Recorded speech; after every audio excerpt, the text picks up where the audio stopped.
భద్రాచలంలో రెండవ ప్రమాద హెచ్చరికను దాటి ప్రవహిస్తున్న గోదావరి వరద ఉధృతిని పరిశీలించారు మంత్రి పొంగులేటి శ్రీనివాసరెడ్డి. స్నానఘట్టాలు, కొత్తగా నిర్మిస్తున్న కరకట్ట, స్లూయిస్ కాలువ దగ్గర మోటార్లను పరిశీలించి అప్రమత్తంగా ఉండాలని సూచించారు.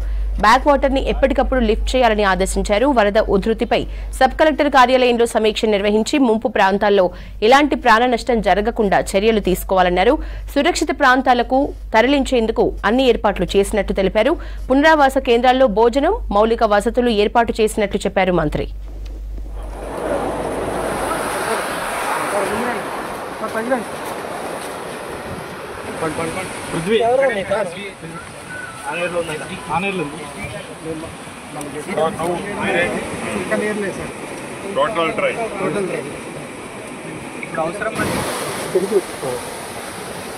మనం కలెక్టర్ గారు కిలోమీటర్స్ తర్వాత ఈరోజు మధ్యరాత్రికి 3వ ప్రమాద హెచ్చరిక కూడా తెలియజేయడం జరుగుతుంది.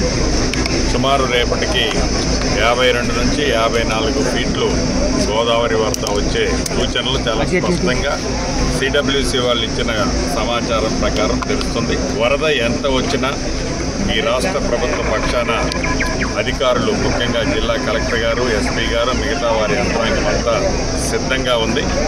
ప్రజలకు కానీ, ప్రజల ఆస్తులకు కానీ ఏ నష్టమూ జరగకుండా ఉండే విధంగా గౌరవ ముఖ్యమంత్రి రేవంత్ రెడ్డి గారు ఇప్పటికే ఆదేశాలు ఇచ్చారు.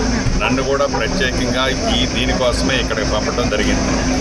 ఏదో నష్టం జరిగిన తర్వాత పరామర్శించినట్లు కాకుండా నష్టం కంటే ముందే వచ్చి ఏం చేస్తే నష్టం జరగకుండా ఉంటుందో అదన్నీ చేయడానికి ఈ ప్రభుత్వం అన్ని రకాలుగా అధికారులకు పూర్తి సూచనలతో పాటు ఆర్థికంగా కూడా ఫుల్ ఎక్స్పెండిచర్ ఎంతైనా ప్రజల ఆస్తులు, ప్రజా నష్టము జరగకుండా ఉండే విధంగా చర్యలు చేపట్టాలని అధికారులను ఆదేశించాం. అదే రకంగా ఏదైతే ఇప్పుడు బాధితులు ఏదైతే ఈ వరద ఎఫెక్ట్తో ఏదైతే షెల్టర్స్ ఏర్పాటు చేశామో అక్కడ కూడా గతంలో లాగా భోజనం పెట్టాలి కాబట్టి పెట్టాము అనిపించుకోకుండా మంచి క్వాలిటీ ఫుడ్ని కూడా పెట్టాలని గత అనుభవాన్ని దృష్టిలో పెట్టుకొని కలెక్టర్ గారు, మిగతా అధికారులు, ఎమ్మెల్యేలు సూచించారు. దాని ప్రకారం చేయాలని కూడా అధికారులను ఆదేశించాం. చివరగా నేను చెప్పదలుచుకున్నది ఒకటే, గతానికి ఇప్పటికీ ఆ స్పష్టత, ఇది ప్రజల ప్రభుత్వం, ఇది ఇందిరమ్మ ప్రభుత్వం, ఇది దొరల ప్రభుత్వం కాదు. ప్రజలకి నిత్యము అందుబాటులో ఉండి ప్రజల కష్టాల్లో పాలు పంచుకునే ఈ రేవంత్ రెడ్డి గారి ప్రభుత్వం భవిష్యత్తులో కూడా ఎన్ని కష్టాలు ఎదురైనా ప్రజలకి, ముఖ్యంగా గోదావరి పరివాహక ప్రాంతంలో ఉండే ప్రజలకైతే ఒక